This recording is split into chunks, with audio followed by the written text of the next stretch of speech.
رب اشرح لي صدري ويسر لي أمري واحلل عقدة من لساني يفقهوا قولي رب زدنی علما اللہم فقہنا فی الدین۔ آج ہم سورہ بقرہ کی آیت نمبر 155 اور 156 پڑھیں گے انشاءاللہ۔ بسم اللہ الرحمن الرحیم وَلَنَبْلُوَنَّكُمْ بِشَيْءٍ مِّنَ الْخَوْفِ وَالْجُوعِ وَنَقْصٍ مِّنَ الْأَمْوَالِ وَالْأَنفُسِ وَالثَّمَرَاتِ وَبَشِّرِ الصَّابِرِينَ۔ وَلَنَبْلُوَنَّكُمْ میں با کے اندر قلقلہ کریں گے، نون کے اوپر مشدد آ رہی ہے، یہاں پر ہم غنہ کر کے پڑھیں گے۔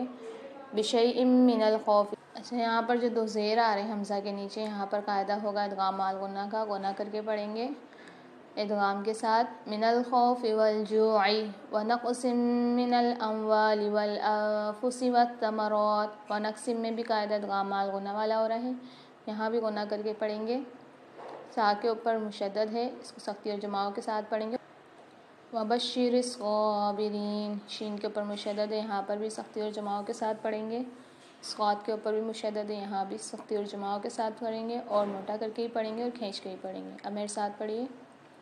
وَلَنَبْلُوَنَّكُمْ بِشَيْءٍ مِّنَ الْخَوْفِ وَالْجُوعِ وَنَقْصٍ مِّنَ الْأَمْوَالِ وَالْأَنفُسِ وَالثَّمَرَاتِ وَبَشِّرِ الصَّابِرِينَ، اس کا ترجمہ کریں گے۔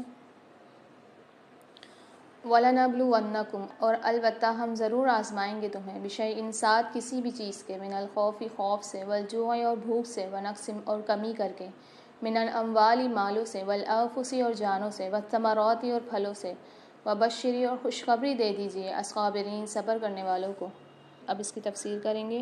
تو پیاری صالحات، جب تک انسان اس دنیا میں ہے، رنج اور غم اور مصیبت سے اسے کم و بیش دوچار ہونا ہی پڑتا ہے۔ قرآن پاک نے اپنے ماننے والوں کو اس غلط فہمی میں مبتلا نہیں ہونے دیا کہ اسلام کے دامن میں پناہ لینے سے وہ اب ہر طرح کی مصیبتوں اور تکلیفوں سے بچ گئے۔ البتہ قرآن پاک نے مسلمانوں کو صبر کی ایک ڈھال دے دی، جس سے وہ مصائب اور حادثات کے بے رحم حملوں سے اپنا بچاؤ کر سکتے ہیں۔ انہیں ایک ایسا عقیدہ دے دیا جو ان کے سکون اور قرار کو نازک ترین لمحوں میں بھی سلامت رکھ سکتا ہے۔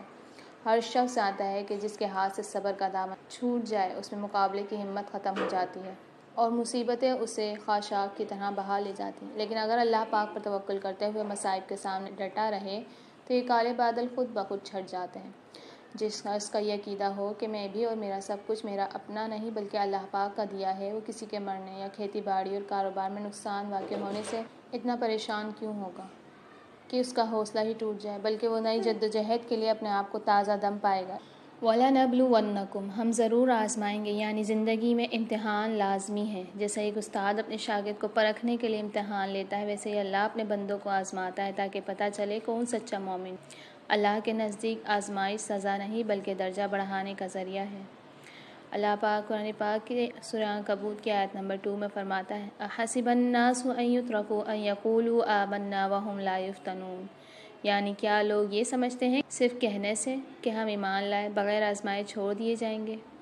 بِشَيْءٍ مِّنَ الْخَوْفِ، کچھ خوف سے، زندگی میں ڈرا ہوا دل، مستقبل کا خوف، بچوں کی فکر، بیماری یا دشمنی کا اندیشہ، یہ سب اللہ کی طرف سے امتحان ہے۔ جیسے کوئی مزدور روزگار کے ختم ہونے سے ڈرتا ہے یا ماں بچے کے بیمار ہونے سے گھبراتی ہے، یہ سب خوف انسان کو اللہ کے قریب کرنے کے لیے آتا ہے تاکہ وہ صرف اسی پر بھروسہ کرے۔ وَالْجُوعِ، اور بھوک سے، یہ صرف کھانے کی کمی نہیں بلکہ غربت، مالی تنگی اور وسائل کی کمی بھی اس میں شامل ہے۔ جیسے کوئی شخص دن رات محنت کرے مگر روزی پوری نہ ہو، یا کوئی بیوہ عورت بچوں کے لیے 2 وقت کا کھانا مشکل سے لائے، یہ بھی اللہ کی طرف سے صبر کا امتحان ہے۔ قرآن پاک میں فرمایا ہے: إِنَّ مَعَ الْعُسْرِ يُسْرًا، یعنی یقیناً تنگی کے ساتھ آسانی ہے۔ وَنَقْصٍ مِّنَ الْأَمْوَالِ، اور مال میں کمی سے، کبھی کاروبار میں نقصان، کبھی چوری، کبھی بیماری کا خرچ، یہ سب دنیاوی مال کی آزمائشیں ہیں تاکہ انسان مال پر نہیں بلکہ اپنے اللہ پر بھروسہ کرے۔ جب اللہ کچھ لے لیتا ہے تو دل کی آزمائش کرتا ہے کہ بندہ شکر کرتا ہے یا شکوہ کرتا ہے۔ وَالْأَنفُسِ، اور جانوں سے، یعنی محبوب لوگوں کی موت، والدین اور اولاد، دوست، شوہر یا بیوی کا جدا ہونا، یہ سب بہت بڑی آزمائشیں ہیں، مگر اللہ دیکھتا ہے کہ بندہ غم میں بھی اللہ پر راضی رہتا ہے یا نہیں۔ جو صبر کرتا ہے اللہ دل کو تسکین دیتا ہے۔ سورہ تغابن کی آیت نمبر 11 میں اللہ پاک فرماتا ہے: جو مصیبت آتی ہے وہ اللہ کے حکم سے آتی ہے، اور جو اللہ پر ایمان رکھے اللہ اس کے دل کو ہدایت دیتا ہے۔ وَالثَّمَرَاتِ، اور پھلوں سے، یعنی فصلوں، روزی یا محنت کے نتیجے میں کمی۔ کبھی کسان کی فصل خراب ہو جاتی ہے، کبھی محنت کا بھی پھل نہیں ملتا۔ یہ سب دنیا کی آزمائشیں ہیں جو آخرت کے اجر کو بڑھانے کا ذریعہ بنتی ہیں۔ وبشر الصابرین، اور صبر کرنے والوں کو خوشخبری دے دو۔ یہ سب سے پیارا حصہ ہے۔ اللہ پاک خود فرما رہا ہے جو ان سب میں صبر کرتے ہیں ان کے لیے خوشخبری ہے، یعنی دنیا میں دل کا سکون اور آخرت میں جنت۔ جیسے ایک ماں اپنے بچے کو ڈاکٹر کے پاس انجیکشن لگواتی ہے، بچہ روتا ہے، درد ہوتا ہے، مگر ماں جانتی ہے کہ یہ درد وقتی ہے اور فائدہ دائمی۔ اسی طرح اللہ بھی ہمیں وقتی تکلیف دیتا ہے مگر آخرت کی خوشی کے لیے۔ تو پیاری صالحات، ہر مشکل وقتی ہے، آزمائش میں گھبرانا نہیں ہے، دعا اور صبر سے گزارنا ہے۔ اللہ صبر کرنے والوں کے ساتھ ہے۔ آزمائش میں اگر ہم اللہ کو یاد رکھتے ہیں تو وہ کبھی بھی ہمیں تنہا نہیں چھوڑتا۔ جب بھی آزمائش آئے الحمدللہ رب العالمین پڑھیں، اللہ پاک اس آزمائش کو بھی دور کر دے گا اور خوشیوں سے نوازے گا انشاءاللہ۔ اب ہم سورہ بقرہ کی آیت نمبر 156 پڑھیں گے۔ بسم اللہ الرحمن الرحیم۔ الذین اذا اصابتهم مصیبۃ قالوا انا للہ وانا الیہ راجعون۔ الذین میں دال کے ساتھ یا ایسا کنارہ کلف مقدار دال کو کھینچ کے پڑھیں گے۔ اذا اصابتهم میں دال کے ساتھ الف اور مد دونوں ہیں، یہاں پر 3 سے 4 الف کی مقدار دال کو کھینچیں گے، اسقاط کو موٹا کر کے پڑھیں گے۔ اچھا، یہاں پر اصابتہم مصیبہ میں میم ساکن کے بعد دوسری میم مشدد آ رہی، یہاں بھی غنہ کر کے پڑھیں گے۔ تا کے اوپر 2 پیش ہیں، یہاں پر قاعدہ ہو رہا ہے فمال غنہ کا، فمال غنہ کے 15 حرفوں میں سے قاف آ رہی ہے تو یہاں پر ہم غنہ کر کے پڑھیں گے۔ قالوا انا للہ، یہاں پر لام کے ساتھ واو ہے اور مد بھی ہے، 3 سے 4 کی مقدار لام کو کھینچیں گے۔ انا للہ میں اللہ کے لام کو باریک پڑھیں گے اور انا میں نون کے اوپر مشدد ہے، غنہ کر کے پڑھیں گے اور کھینچیں گے بھی۔ وَإِنَّا نون کے اوپر مشدد ہے، مد بھی ہے یہاں پر، تو یہاں پر ہم کھینچ کے بھی پڑھیں گے اور غنہ کر کے بھی پڑھیں گے۔ الیہ راجعون، را کے اوپر مشدد ہے، عین کے ساتھ واو ساکن ہے، دونوں کو ایک ایک الف مقدار کھینچیں گے۔ اب میرے ساتھ پڑھیے۔ الذین اذا اصابتهم مصیبۃ قالوا انا للہ وانا الیہ راجعون۔ اب اس کا ترجمہ کریں گے۔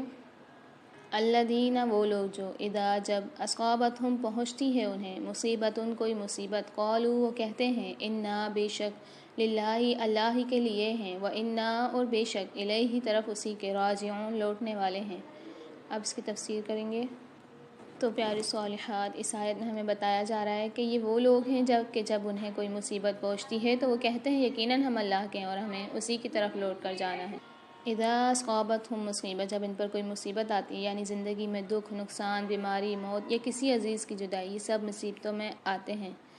دنیا میں کوئی انسان ایسا نہیں جس کی زندگی میں غم، دکھ یا امتحان نہ آئے۔ اللہ پاک قرآن پاک میں فرماتا ہے وَلَنَبْلُوَنَّكُمْ، یعنی ہم ضرور آزمائیں گے تمہیں۔ تو مصیبت آنا اللہ کے وعدے کا حصہ ہے، سزا نہیں۔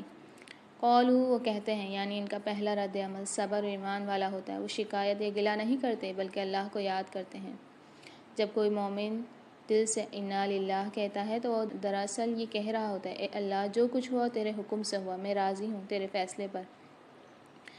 نبی پاک صلی اللہ علیہ وسلم نے فرمایا جو مصیبت کے وقت انا للہ و انا الیہ راجعون کہے اور اللہم اجرنی فی مصیبتی پڑھے تو اللہ اسے اس مصیبت سے بہتر عطا فرماتا ہے۔ انا للہ، ہم اللہ کے ہیں، یہ جملہ ایمان اور تسلیم اور رضا کا اعلان ہے، یعنی ہم اپنے مالک کے غلام ہیں، ہماری جان اور مال اولاد سب اللہ کی امانت ہے۔ جیسے کوئی شخص کسی کو اپنی چیز امانت کے طور پر دے اور جب وہ واپس مانگ لے تو مالک پر ناراضگی نہیں ہوتی، ویسے ہی اگر اللہ ہماری امانت، اولاد، صحت، رزق واپس لے لے تو ہمیں راضی رہنا چاہیے۔ اللہ پاک قرآن پاک سورۃ الرعد کی آیت نمبر 26 میں فرماتا ہے، اللہ یبسط الرزق لمن یشاء ویقدر، یعنی اللہ ہی ہے جو روزی کو بڑھاتا ہے اور گھٹاتا ہے۔ وَإِنَّا إِلَيْهِ راجعون، اور ہم اسی کی طرف لوٹ کر جانے والے ہیں۔ یہ جملہ یاد دہانی ہے کہ یہ دنیا عارضی ہے، ہر دکھ، ہر خوشی، ہر رشتہ سب وقتی ہے، آخر میں سب نے اللہ کے حضور واپس جانا ہے۔ جیسے کوئی مسافر اسٹیشن پر تھوڑی دیر کے لیے رکتا ہے، وہ جانتا ہے کہ یہ گھر نہیں، اسی طرح ہم دنیا میں چند دن کے مہمان ہیں، اصل گھر آخرت میں ہے۔ یہ آیت ہمیں زندگی کی اصل حقیقت یاد دلاتی ہے۔ جب کوئی نقصان یا دکھ ہو، ہم فریاد کے بجائے انا للہ و انا الیہ راجعون کہیں۔ یہ جملہ صرف زبان کا نہیں، دل کا سکون بخش علاج ہے۔ جو بندہ اس کو دل سے کہتا ہے، اللہ اس کے دکھ کو سکون میں بدل دیتا ہے۔ مصیبت میں گھبرانا نہیں ہے، صبر اور دعا سے سہنا ہے۔ انا للہ کہہ کر ہم اپنے مالک کی رضا میں راضی ہوتے ہیں۔ دنیا کا ہر نقصان وقتی ہے، اصل اجر آخرت میں ملے گا۔ جو اللہ پر ایمان رکھتا ہے وہ کبھی مایوس نہیں ہوتا۔ قرآن پاک کا وعدہ ہے اولئک علیہم صلوات من ربہم ورحمہ واولئک ھم المہتدون، یعنی ایسے لوگوں پر ان کے رب کی رحمت اور برکتیں نازل ہوتی ہیں اور وہی ہدایت یافتہ ہیں۔